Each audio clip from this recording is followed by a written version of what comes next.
जुर्म से राजनीति में आने का सफर, अतीक अहमद के काले कारनामों की पूरी कहानी। यह वीडियो सियासत के बाहुबली में जारी है और आज हमारी कलम के निशाने पर है उत्तर प्रदेश के अतीक अहमद। एक ऐसे नेता जिन पर जुर्म की ऐसी काली किताब लिखने के आरोप लगे हैं जिसके पन्ने चाहे जितने भी पलट लो खत्म होते ही नहीं।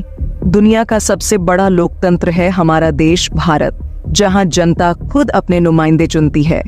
ये माना जाता है कि जनता के ये प्रतिनिधि जनता के हित में और जनता के लिए काम करेंगे, लेकिन कई बार जनता ने जिन प्रतिनिधियों को चुना है वही राजनीति को अपनी मिल्कियत मान लेते हैं।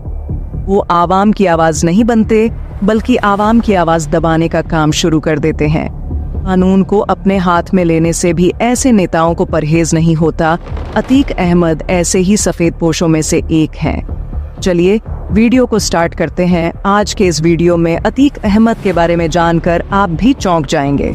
इलाहाबाद में बीता अतीक का बचपन, 80 का दशक, संगम नगरी प्रयागराज यानी उस वक्त का इलाहाबाद जो अपनी पवित्रता और धर्म कर्म के लिए मशहूर था।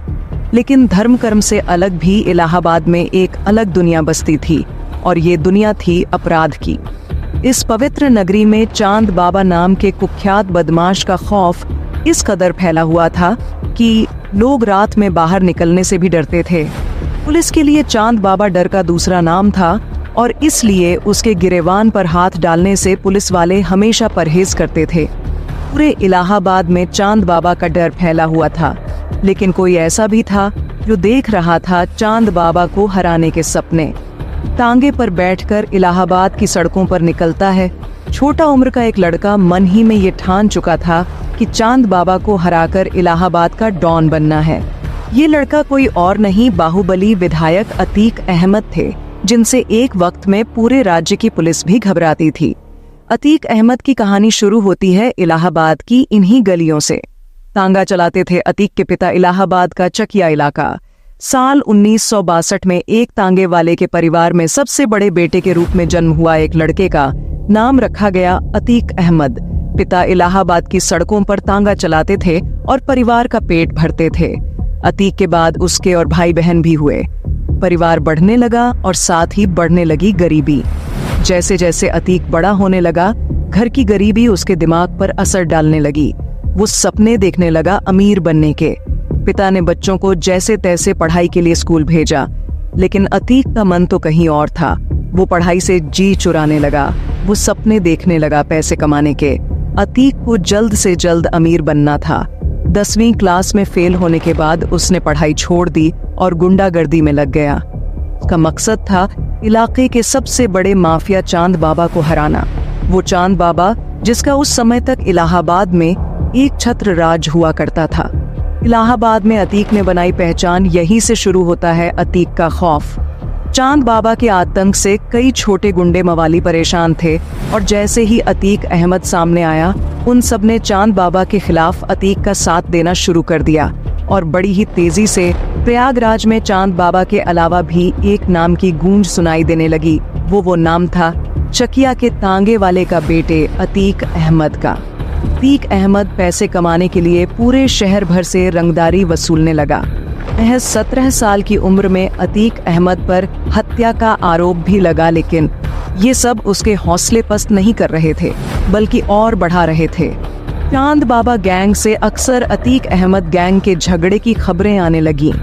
धीरे धीरे चांद बाबा का रुतबा कम हो रहा था और अतीक अहमद का बढ़ रहा था। इलाहाबाद के इस नए गैंगस्टर की नजर सिर्फ इलाहाबाद तक ही सीमित नहीं थी, बल्कि ये तो पूरे राज्य में अपने आतंक का राज कायम करना चाहता था। करीब 10 सालों में ही अपराध की दुनिया में अतीक ने बड़ा नाम काम लिया। गरीब तांगे वाले के बेटे के पास अब पैसे की कोई कमी नहीं थी। छोटी सी उम्र में ही अतीक पर 80 से ज्यादा हत्या की साजिश, रंगदारी, धोखाधड़ी, आर्म्स एक्ट जैसे कई मामले दर्ज हो चुके थे। समय के सभी गैंगस्टर्स के बीच अतीक की तूती बोलती थी, लेकिन एक चीज जो अभी भी अतीक की पहुंच से दूर थी, वो थी सत्ता की पावर।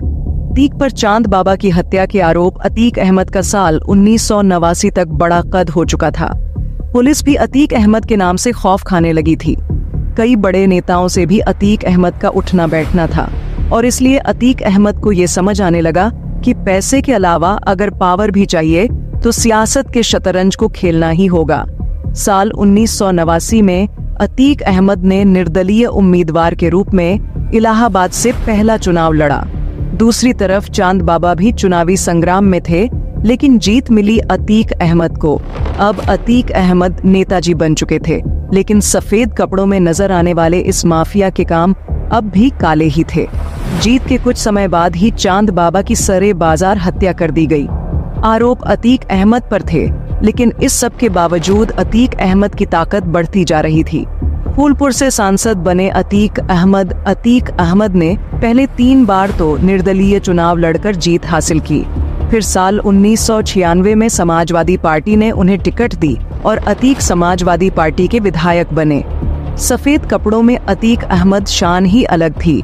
एक तरफ राजनीति का खेल चल रहा था, दूसरी तरफ उन पर पट्टा रंगदारी और भूमाफिया का कारोबार फैलाने के आरोप बढ़ते जा रहे थे। करोड़ों रुपए की संपत्ति का मालिक बन चुके चकिया का इस लड़के को महंगी विदेशी गाड़ियां खूब लुभाती थीं। अतीक अहमद को हथियार रखने का भी शौक था और वो वक्त आ चुका था जब अतीक को अपने सारे शौक पूरे करने थे। जब भी अतीक का काफिला निकलता, महंगी गाड़ियां उनके काफिले का हिस्सा होती। 4 बार विधायक बन चुके अतीक अहमद के कब्जे में अरबों रुपए की जमीन थी। साल 2004 में अतीक अहमद ने राजनीति में एक नई राह चुनी। 2004 में अपना दल ने फूलपुर सीट से अतीक को सांसद का टिकट दिया और अतीक ने इस पर जीत दर्ज भी की। प्रयागराज के माफिया ने संसद तक का सफर पूरा कर लिया था। तांगे में बैठकर जिन सब सपनों को अतीक ने देखा था वो पूरे हो रहे थे। लेकिन कहते हैं ना, अगर अपराध के दलदल में कोई एक बार फंसे तो बाहर निकलना नामुमकिन है, और यही हुआ अतीक अहमद के साथ। अतीक पर राजूपाल की हत्या का आरोप साल 2004 में जब अतीक अहमद ने फूलपुर से सांसद के लिए चुनाव लड़ा तो उनकी इलाहाबाद की परंपरागत सीट खाली हो गई। अतीक ने अपने भाई अशरफ को यहां से चुनाव लड़वाया, लेकिन अशरफ चुनाव हार गए। बीएसपी नेता राजूपाल ने अशरफ को मात दी और ये बात अतीक अहमद को पसंद नहीं आई। राजूपाल को चुनाव जीते अभी कुछ ही महीने बीते थे कि उनकी हत्या करवा दी गई। राजूपाल के काफिले पर अतीक अहमद गैंग ने जोरदार फायरिंग की। राजूपाल को 19 गोलियों से छन्नी कर दिया गया। सिर्फ 10 दिन पहले ही राजूपाल की शादी हुई थी, लेकिन अतीक अहमद को राजनीति में चैलेंज करना राजूपाल के लिए मौत का सबब बन चुका था। राजूपाल की पत्नी पूजा ने अतीक अहमद और उसके भाई के खिलाफ मामला दर्ज करवाया। उस वक्त राज्य में समाजवादी पार्टी की सरकार थी। अतीक अहमद पर कोई कार्यवाही नहीं हुई। अगली बार चुनाव में अतीक अहमद अपने भाई अशरफ को जीत दिलवाने में कामयाबी मिली। मायावती सरकार में अपराधी घोषित साल 2007 में बड़ा बदलाव हुआ। उत्तर प्रदेश में मायावती की सरकार बनी और फिर शुरू हुए अतीक अहमद और उनके गैंग के बुरे दिन। बीएसपी सरकार के आते ही अतीक अहमद को राज्य का मोस्ट वांटेड अपराधी घोषित किया गया। अतीक अहमद पर इनाम भी जारी कर दिया गया। कुछ समय पहले तक उत्तर प्रदेश में अपना दबदबा बना रहे इस बाहुबली नेता को अब भगोड़ा अपराधी मान लिया गया। पुलिस अतीक के पीछे पड़ी हुई थी और आखिरकार दिल्ली से उन्हें गिरफ्तार किया गया और फिर यूपी की अलग अलग जेलों में वो बंद रहे। लेकिन एक बार फिर वक्त बदला। साल 2014 में जब अखिलेश की सरकार आई तो अतीक अहमद को जमानत मिल गई। 2014 में अतीक अहमद ने श्रीबस्ती से चुनाव लड़ा, लेकिन जीत नहीं हुई। जेल में अतीक का परिवार उत्तर प्रदेश में योगी आदित्यनाथ के मुख्यमंत्री बनने के बाद तो जैसे सब कुछ बदलने लगा। इसी दौरान एक व्यापारी की किडनैपिंग और जेल में उसकी पिटाई का वीडियो वायरल हुआ और इस मामले में अतीक अहमद का नाम सामने आया और फिर गिरफ्तारी हुई। सुप्रीम कोर्ट आदेश पर उत्तर प्रदेश से बाहर उन्हें गुजरात की साबरमती जेल में भेजा गया और तब से इलाहाबाद के इस बाहुबली नेता को गुजरात की साबरमती जेल में ही बंद किया गया है। अतीक अहमद के परिवार के 2 और लोग भी जेल में हैं। अतीक के भाई अशरफ बरेली में बंद हैं, जबकि छोटा बेटा नैनी जेल में सलाखों के पीछे है। अतीक अहमद के बड़े बेटे को अभी कुछ समय पहले ही गिरफ्तार कर लिया गया है। अतीक के परिवार के अलावा उनके सारे गैंग मेंबर को भी जेल भेज दिया गया है। अतीक की संपत्ति पर कब्जा। अतीक अहमद ने माफिया के काले धंधे, जो करोड़ों रुपए की जमीन हथियाई थी, उसे भी लगातार कुर्क किया जा रहा है। इलाहाबाद के अलावा राज्य के कई और इलाकों में भी अतीक अहमद की संपत्ति थी। उनके रिश्तेदारों के नाम पर भी कई प्रॉपर्टी को सरकार ने अपने कब्जे में ले लिया है। कई अवैध इमारतों को गिराया भी गया है। जो जमीन कब्जे में ली गई है, उस पर आवासीय योजना के तहत मकान बनाए जा रहे हैं। पिछले 2 सालों में इस तरह की कई कार्रवाई की गई और अतीक की 200 करोड़ से ज्यादा की संपत्ति को जब्त किया गया। उमेश पाल हत्याकांड में आरोपी माफिया डॉन अतीक अहमद और उसके भाई अशरफ की हत्या कर दी गई। इससे पहले बीते दिनों पुलिस ने उसके बेटे को मुठभेड़ में मार गिराया था। इस मुठभेड़ से पहले पुलिस ने 2 अन्य शूटर्स को भी मुठभेड़ में मारा था। लेकिन बात यही नहीं रुकती है। अगर पूरी स्टोरी बताने लगे तो वीडियो बहुत लंबा हो जाएगा। इसलिए अगर आप अभी तक चैनल को सब्सक्राइब नहीं किया तो कर लीजिए। आगे भी हम आपके लिए ऐसे ही सच्ची घटना बताते रहेंगे।